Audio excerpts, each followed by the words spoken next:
Hello, once again from Brussels. What is happening in Europe right now is actually bigger than just one law. It is much bigger. Step by step, under different labels, the European Union is beginning to regulate not only what happens online, but who may speak, how people may speak, and under what conditions citizens may access the digital public square itself. First, there was the Digital Services Act, then proposals for chat control, now age verification systems, and an ID requirement for social media is already in the works. Always presented as reasonable, always for safety, always for protection, protection of children, protection of democracy, protection against disinformation.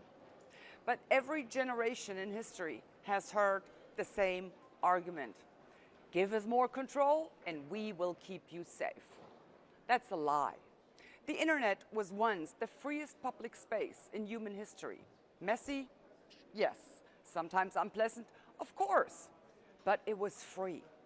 And now the EU is slowly transforming it into a permission-based space, where platforms have to monitor speech, where governments pressure intermediaries, where algorithms shape visibility, and where citizens increasingly have to identify themselves simply to participate online. Think about what that means. A society where access to digital public space depends on age verification, identity systems, content moderation, structures, and regulatory compliance is no longer a truly free public square.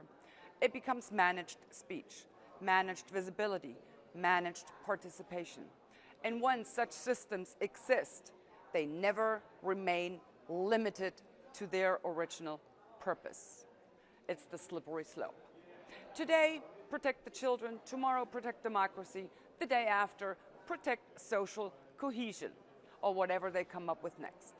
And suddenly, every political opinion that challenges prevailing orthodoxy risks being treated as a systemic risk.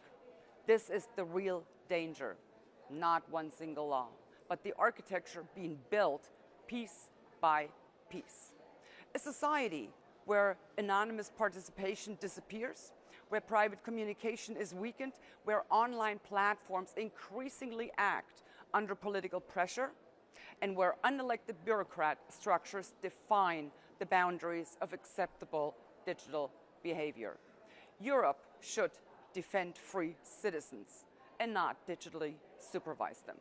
Because freedom means accepting openness. Freedom means tolerating risks, and democracy means trusting citizens more than bureaucracies. If we sacrifice the free public square in the name of safety, we will inevitably discover that we have protected democracy to an extent that it simply ceases to exist altogether. Don't let it happen. Don't let the government fool you into believing they're looking out for your own good. Fight it, tooth and nail. It is about your freedom. It is about your fundamental rights. Thank you so much. See ya.